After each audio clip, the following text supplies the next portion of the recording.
Demon Claw TV proudly presents Stargrave, Wild Frontier. This is the second big game in our campaign. We had 4 people playing. I was in charge of designing this scenario, and in the tradition of big dumb fun, I drew inspiration from a variety of different sources, including Conan the Buccaneer, Toy Story, and the Berserker Robot Wars series.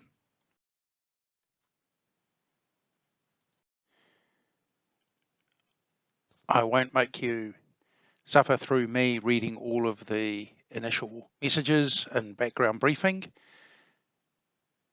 but we're off to rescue a princess. What could possibly go wrong? Hold on to your hats, we are about to find out.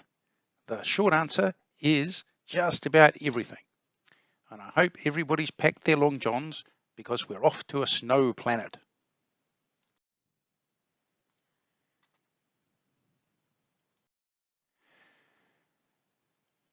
This is the initial layout of the caves. The princess and her crew have made it to the caves in some rovers. Those are Alan's models. They are from the 7TV Mountains of Madness campaign. However, they have been followed by a squad of space rangers led by the renowned Buzz Lightyear. The rangers want to arrest the princess, and a tense standoff results. Our teams have deployed outside the caves.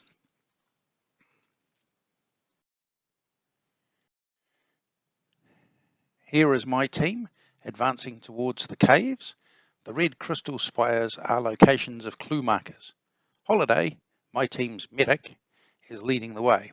He has quite a good chance of successfully uncovering a clue, so is a good person to do this. He's also moderately expendable when it comes to risk versus reward.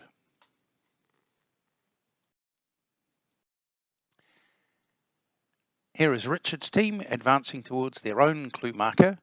My team is off to the right of this picture. You can see one of the Space Ranger assault teams in the cave entrance. That team is made up of 2 androids and an organic. They're adopting Chappie-style tactics of send the robots in first to absorb the worst of it, and then the human leader provides the tactical flexibility.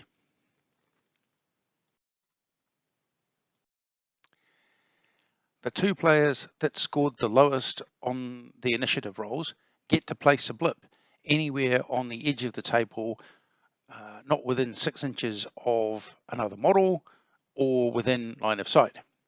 This one moved forward and reveals to be a soldier berserker droid. It's advancing towards George's team, who are in the top right. Well, at least we know what sort of things the blips are going to be. Back as rear guard. Over here.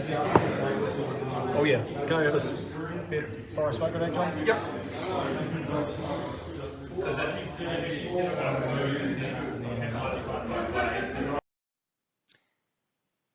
Here we are advancing past the clue marker. My team discovered that there would be an eclipse starting next turn and last 5 turns. During this time, it will get very cold. Models activating out in the open would take 2 points of damage each turn. The only shelter is the caves currently occupied by the Zingaran Navy and the Space Rangers. I left my engineer and one of my experts back as rearguard, so no blip markers of robots could turn up in my rear zone, although this did leave me a bit short-handed in the coming fighting. I was also trying to protect 2 of my more expensive and valuable crew members from getting incapacitated during the rush into the caves.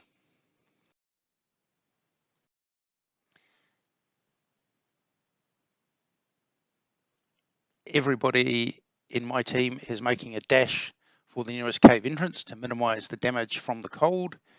George is covering his advance with smoke grenades. My new medic Holiday is the first into the caves. I can't refer to him as a doctor, because the Daleks get very upset and want to exterminate him.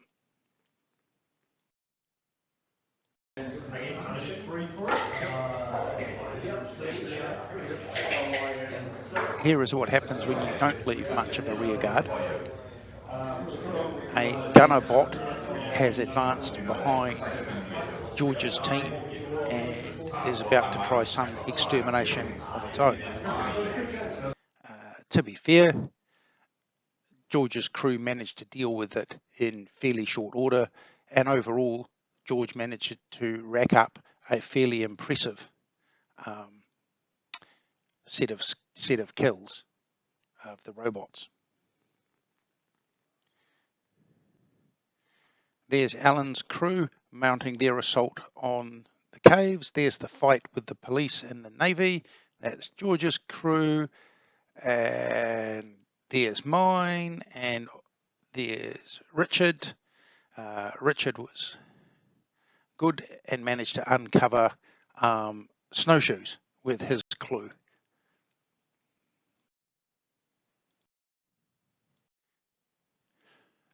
George announced that he has decided upon a very different strategy.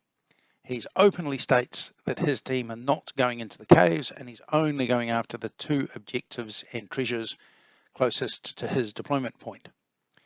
This increases his potential for conflict with me and reduces any chance of conflict with Alan to near zero. To cement their new non-aggression pact, Alan and George both lay smoke clouds down along their border.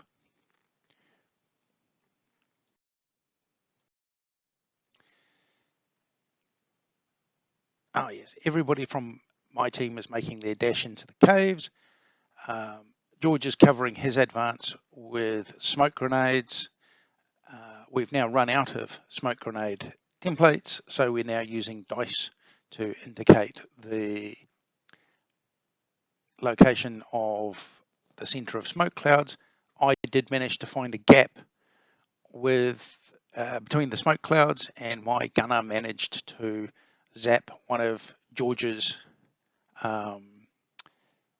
convicts.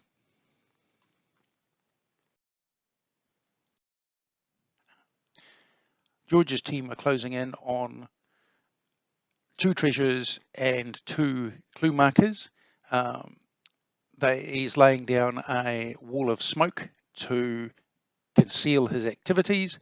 One of George's team has made it to a cave entrance, but decided he didn't like the smell, so told everybody they were better off outside. The team medic managed to poison himself trying to analyze some unidentified compounds. It's what happens when you lick a strange crystal. At least he was in the best place to administer an antitoxin and remove the poisoned condition. So George has in the front, George has a bruiser who is a crocodilian type. Then his grenade launching captain, his sniper with the bipod sniper rifle, and then his medic near the snowbank carrying the case, and a bunch of others.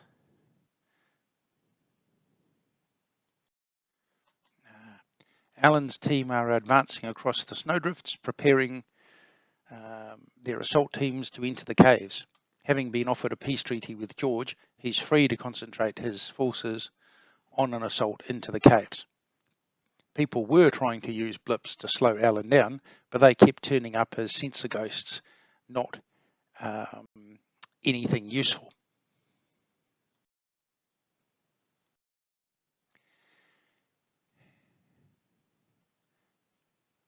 Yep, here we go. We're almost into the caves. Some people are starting to get a bit of a quick nip of frost. I did manage to take out one of George's free crew members, gifting him 30 XP for a model in the warband taken out of action, and 10 XP for me.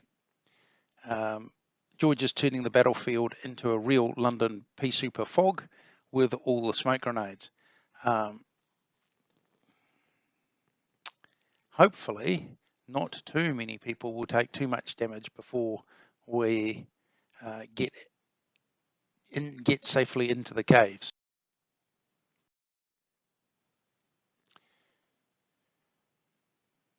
The fight in the caves has turned up close and personal between the Rangers and the Zinkaran Navy. The Space Cops decided they had more advantages in close combat than in a shooting contest, so they waded in with their electroshock weapons and cries of, "Stop resisting arrest!"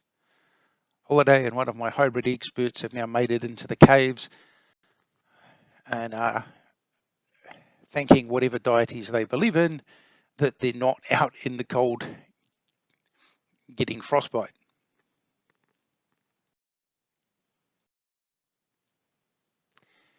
George reminds me that he doesn't need line of sight to shoot me with one of his smart grenades. Billy gets shredded, the master is stunned, probably with outrage at being shot at. Holiday the medic also takes a scratch, but manages to stick the master with some stims, and they both get out of dodge around the corner.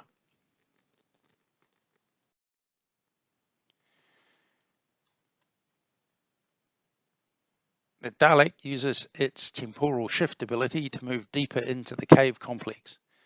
Richard's lieutenant is trying to collect the bounty on Buzz Lightyear.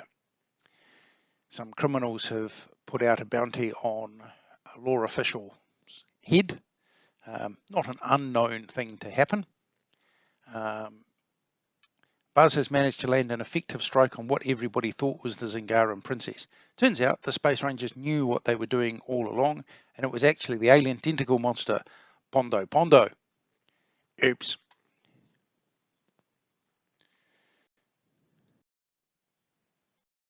Richard has more crew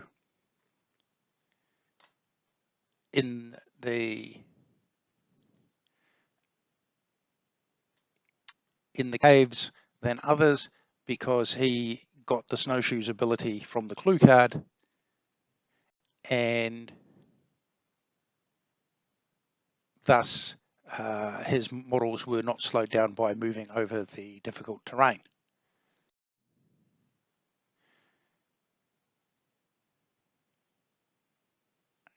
Casualties are mounting for both the Space Rangers and the Zingarans. Pondo Pondo struck down Buzz to kill steal the bounty from Richard. Richard is busy machine gunning both parties. Alan and I are separated from each other by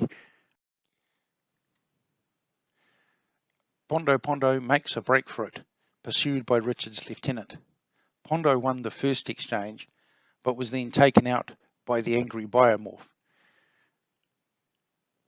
So, wounded lieutenant kills bounty hunting creature. Well done. Alan's crew are penetrating deeper into the caves and eyeing up the console at the back of the cave. Although this, yeah.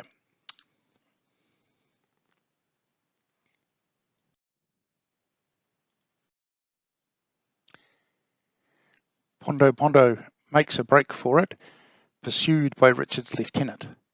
Alan's crew are penetrating deeper into the caves and are eyeing up the console at the back, which Richard had been looking at also.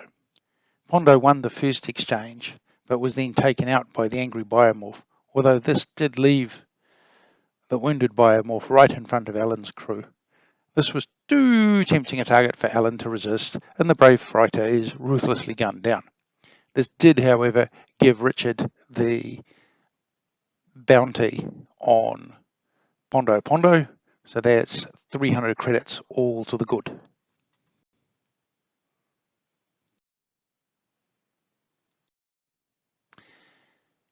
My crew have all taken cover in the caves. I'm trying a flanking maneuver to the right to get around the force field and maybe grab another treasure. This phase of the game was quite kind of frustrating because I couldn't really go anywhere without either going back outside and freezing, going right into Alan's team, or left into Richard's, and I couldn't go forward because of the force field. Grr.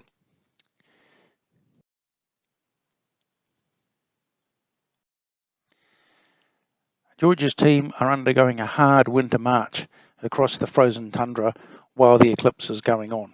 Taking 2 damage a turn, it's a race against time to see whether the cold will incapacitate them before they can reach the edge of the table. The command crew and medic are busy keeping everybody upright with healing powers and medicine. Maybe a hot toddy or two.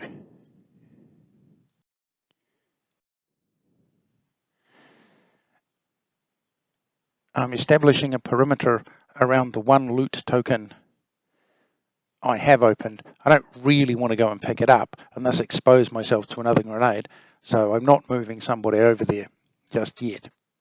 At this point, I was considering engaging George's weakened team to try and get a treasure from them, but this would have meant going out into the cold to get past the smoke screen. If one of the clouds had dissipated, I could have engaged George from the warmth of the cave mouth, although that could have meant clustering up right in providing a target-rich environment for another one of George's grenades.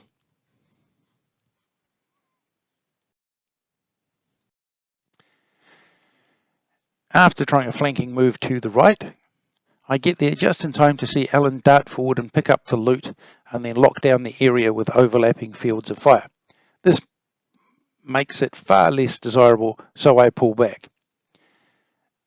Didn't we just leave this party? I'm sure there's a joke in there about you put your whole team, just a step to the left and just a jump to the right, or put your whole team somewhere. But at this point, I wasn't feeling particularly humorous.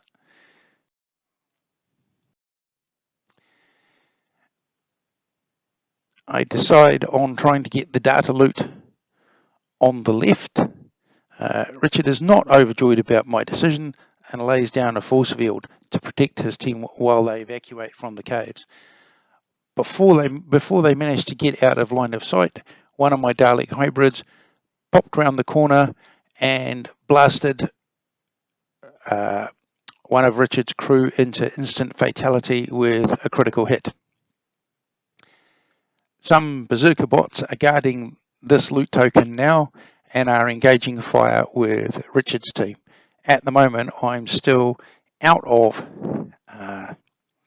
line of sight behind a snowdrift. Looking at that picture, I must have been very tempted about lobbing a grenade out of the cave and over the force field on top of Richard's nicely clustered up crew members. But I think I was busy healing anybody that needed healing and or getting into position for the next few turns.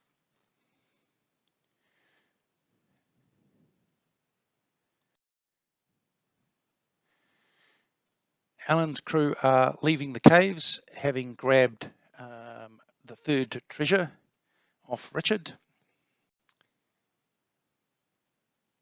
And he gets ambushed by a large number of berserker bots. All those early false signals moved back to a statistical average with a vengeance.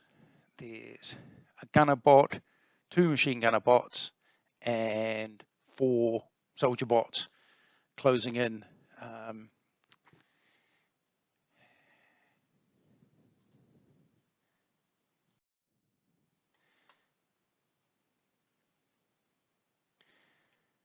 Yeah, I think Richard's use of the phrase "over my dead body" was taken as an opportunity by Alan's excitable Pathfinder rather than a threat. One incapacitated operative later, and Alan's crew are now trying to escape from the jaws of the robotic trap.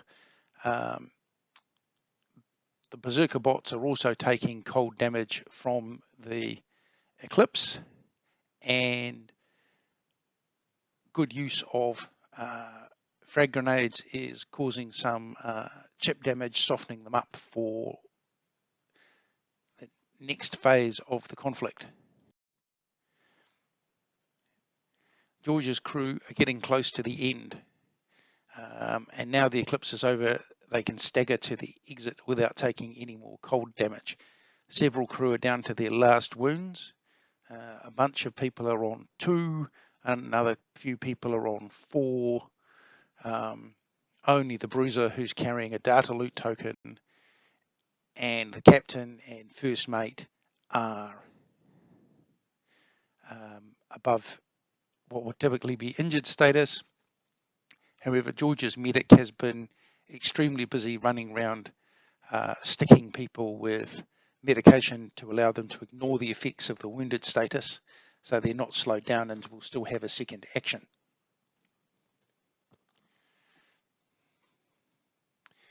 George spent some time in this position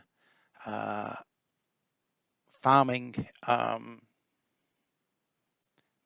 any berserker bots that might show up before finally exiting.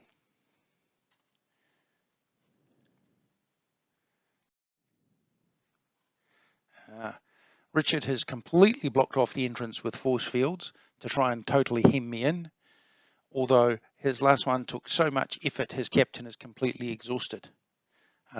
My Dalek used its anti-gravity ability to enable it to climb up the edge of the force fields and hop down over this other side. I think Richard's captain at this point is down to 3 health. The robots guarding the loot are being ground down by the concentrated fire from Richard's troopers. The master is busily making sure everybody's healed and wondering how many people he can catch in a grenade blast if Richard sends forwards multiple troopers to try and collect that loot.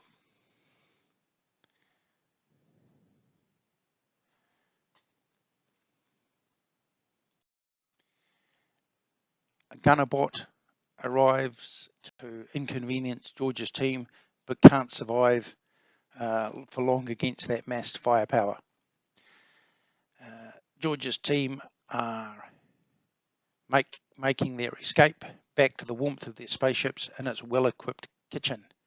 Get us a brew on and we'll have a quick cuppa, would ya, Sheila? I'm guessing Sheila is the name for his spaceship's artificial intelligence.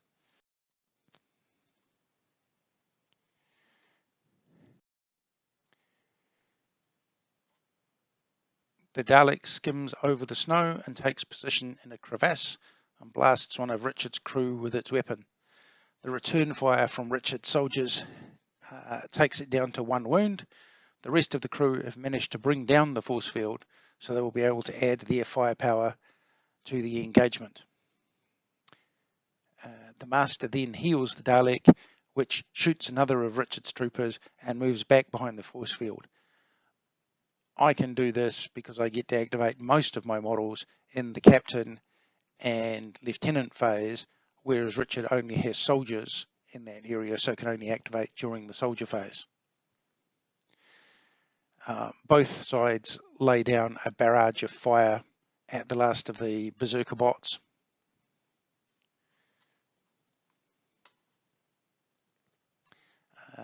Until they are pretty much wiped out. Yep, here we go. Richard's surviving soldiers have all left the table. The last damaged berserker bot is destroyed, and I pick up the data loot and the team makes its escape. The engineer and Dalek expert who had been doing the rear guard ran off the table in good time to avoid freezing to death from the cold or before anything nasty could show up from an unexpected direction and attack them. I may have been too hasty about making